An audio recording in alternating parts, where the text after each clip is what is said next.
스트레스는요, 다이어트 실패의 큰 원인이에요. 스트레스를 받으면요, 코티졸이라는 스트레스 호르몬이 분비되어서 이 내장 지방을 계속 축적하게 되는 것이에요. 그러면 중년 여성 다이어트에 있어서 사회 심리적 스트레스를 줄여서 감정적 폭식을 막으려면 어떤 방법이 좋을까요?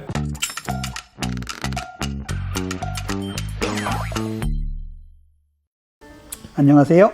다이어트 멘토 가정의학과 전문의 원장 이진복입니다. 오늘은요, 지난 시간에 이어서 중년 여성 다이어트 성공 방법 7가지에 대해서 말씀드릴 거예요. 오늘도 끝까지 시청 부탁드리고요. 구독과 좋아요, 알림 설정, 응원의 댓글 부탁드리겠습니다.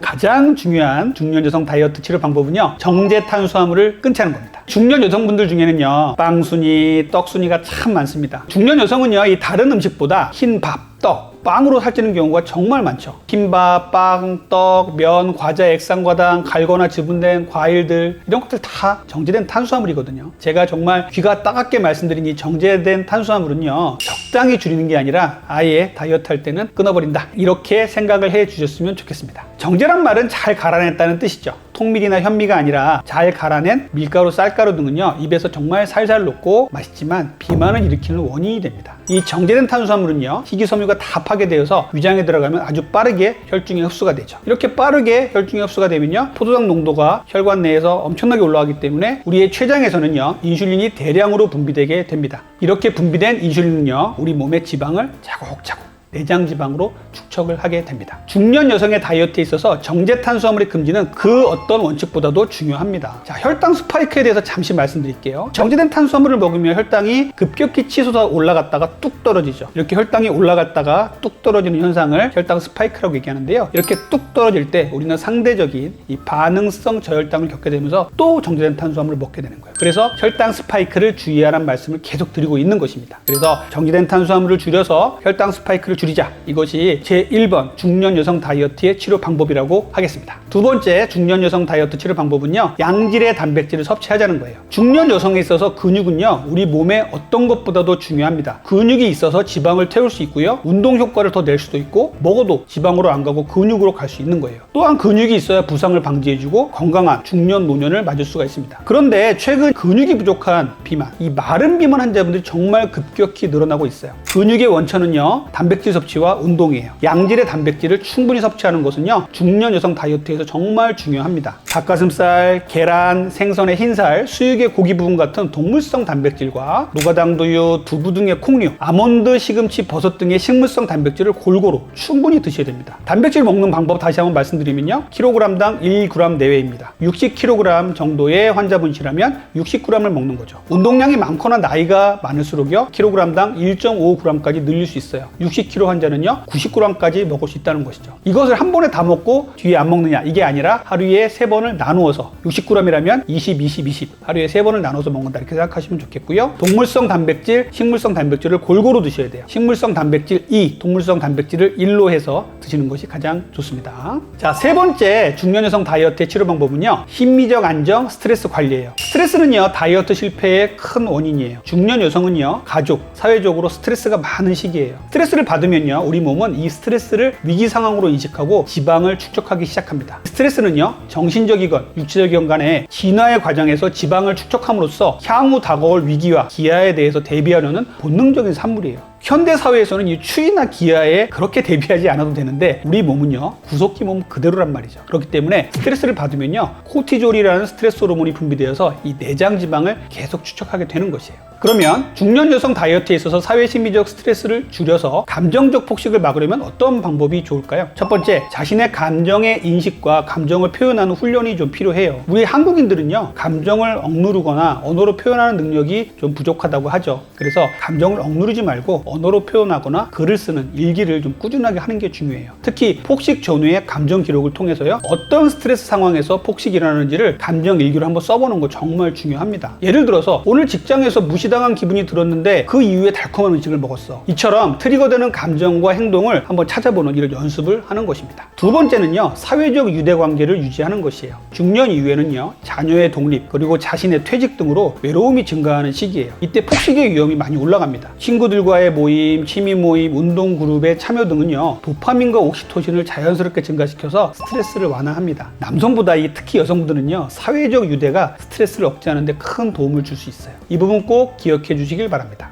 세 번째는요, 부정적 생각을 긍정적 방향으로 바꾸자는 거예요. 나는 실패자야, 오늘 망했으니까 더 먹자 같은 부정적인 사고를요, 오늘은 실수했지만 내일부터 다시 조절할 수 있어, 괜찮아, 이렇게 교체하는 것입니다. 이 방식은요, 자기 비난이 수치심을 일으키고 수치심이 폭식을 일으키는 이런 악순환을 끊는데 큰 도움이 됩니다. 이 방법을 정신건강의학적으로는요, 인지행동치료라고 해요. 네 번째는요, 자기 자신을 사랑하고 위로하자는 말씀을 드립니다. 다이어트를 실패한 나는요, 나쁜 사람이다 라는 생각을 하는 게 아니라요, 지금 힘든 상황에서 잘 버티고 있는 중이야, 이 정도만으로도 나는 정말 잘했어, 이런 위안을, 자기를 다독거리는 이런 태도를 연습하는 것 중요하다고 보겠습니다. 다섯 번째는요, 마인드풀 이팅이라는 게 있어요. 감각 기반 식사 훈련이라고 해요. 배고픔과 포만감의 감각을 의식적으로 느끼는 훈련을 하는 겁니다. 스트레스를 먹는 것으로 이 푸는 습관 대신에요, 천천히 먹기, 식사 전에 심호흡하기, 식후의 기분 관찰 등을 통해서 자동적으로 폭식을 하는 행동을 줄일 수가 있습니다. 음식 자체에 집중하고 천천히 맛을 음미하면서 식사를 해줬으면 좋겠습니다.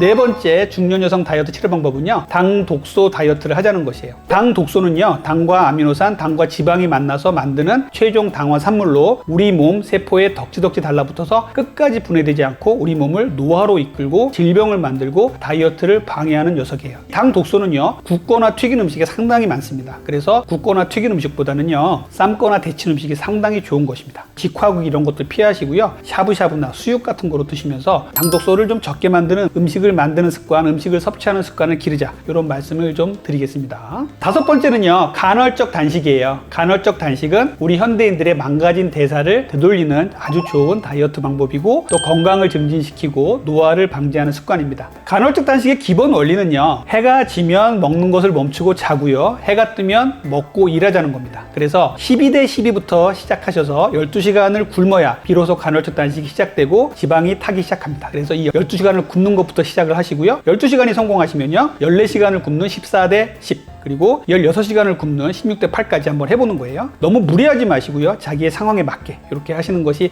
간헐적 단식인데, 간헐적 단식에 성공하시면요, 여러분들의 몸이 인슐린 저항성도 좋아지고 대사 유연성도 좋아져서 다이어트가 잘 되는 몸이 됩니다. 그래서 간헐적 단식도 제가 정말 추천하는 중년 다이어트 방법이에요. 여섯 번째는요, 수면과 규칙적인 생활이에요. 갱년기를 전후한 중년은요, 호르몬의 불균형, 사회 심리적인 혼란 등으로 많은 변화를 겪는 시기예요. 이런 불균형을 바로잡는데 가장 중요하면서도 쉬운 방법은요, 규칙적인 생활입니다. 그 중에서도 규칙적으로 식사를 하시고 규칙적으로 잠을 자는 게 정말 중요해요. 특히 수면은요, 성장 호르몬과 렙틴 등 호르몬의 분비와 밀접한 연관이 있어요. 성장 호르몬의 경우 밤 10시에서부터 새벽 2시까지 가장 활발하게 분비되는 것으로 알려져 있습니다. 이 시간에 꼭 숙면을 취하시길 바라겠습니다. 일곱 번째 중년 여성 다이어트에 정말 중요한 것은요, 운동입니다. 운동은요, 식사에 비해서 그 중요성이 간과되기 쉬워요. 식사가 7, 8이라면 운동은 2, 3 정도의 효과가 있다, 이렇게 얘기들을 많이 하는데, 그렇다고 운동이 중요하지 않은 건 아닙니다. 운동 그 자체가 지방을 태워주는 역할을 하지만, 운동하시게 되면 여러분들 기분 좋아지잖아요. 다이어트를 지속할 수 있는 의지와 힘을 주기 때문에 정말 중요합니다. 다이어트 클리닉에 찾아오시는 많은 분들이 운동 뭐 하세요? 하고 물어보면요, 하는 게 없는 경우가 많습니다. 하시고 있다면 그 운동을 계속 하시는 게 좋아요. 하지만 하는 운동이 없다면 저는 제일 중요하게 생각하는 것이 식후 걷기예요. 식후에는요, 혈당이 오르기 마련이고요, 이 혈당을 떨어뜨리면서 우리 몸에 지방이 축적이 되기 때문에 식후에 걷기 정말 중요하고요, 식후에 바로 눕거나 앉지 마시고 집안일 좀 도우시다가 20분 정도 있다가 배가 좀 덜 아프게 되면요, 속보로 걸으시게 되는 거죠. 식후 1시간 정도 운동을 하시면은요, 대사도 정상화되고 다이어트도 잘 되는 이런 몸이 됩니다. 식후 걷기가 잘 되시게 되면요, 조깅도 할 수 있고 줄넘기도 할 수 있고 계단도 오르게 될 수 있고 등산도 갈 수 있는 거예요. 그래서 시작은 식후의 걷기다 라고 생각을 해 주셨으면 좋겠고요. 중년 여성분들 운동에 있어서 중요한 것 중에 하나가요, 갱년기에는요, 골다공증이 생기기 마련입니다. 골다공증은요, 이 지면을 닿는 중력을 반하는 운동이 중요해요. 수영 같은 운동은 아주 좋은 운동이지만 골다공증에는 크게 도움이 되지 않는다고 하니까 이런 부분까지 감안해서 운동을 해주시면 좋겠습니다. 오늘은요, 여러분들과 함께 중년 여성 다이어트 성공 방법 7가지에 대해서 말씀을 나눠봤어요. 오늘 제가 말씀드린 이 7가지 원칙을 잘 실천해 주신다면요, 건강하고 날씬한 중년의 삶을 살아가시는데 큰 도움이 될 것입니다. 지금까지 여러분들의 건강한 다이어트를 항상 원하는 다이어트 멘토 닥터리 원장 이진복이었습니다. 오늘 내용이 도움이 되셨다면 구독과 좋아요, 알림 설정, 그리고 응원의 댓글 부탁드리겠습니다. 감사합니다.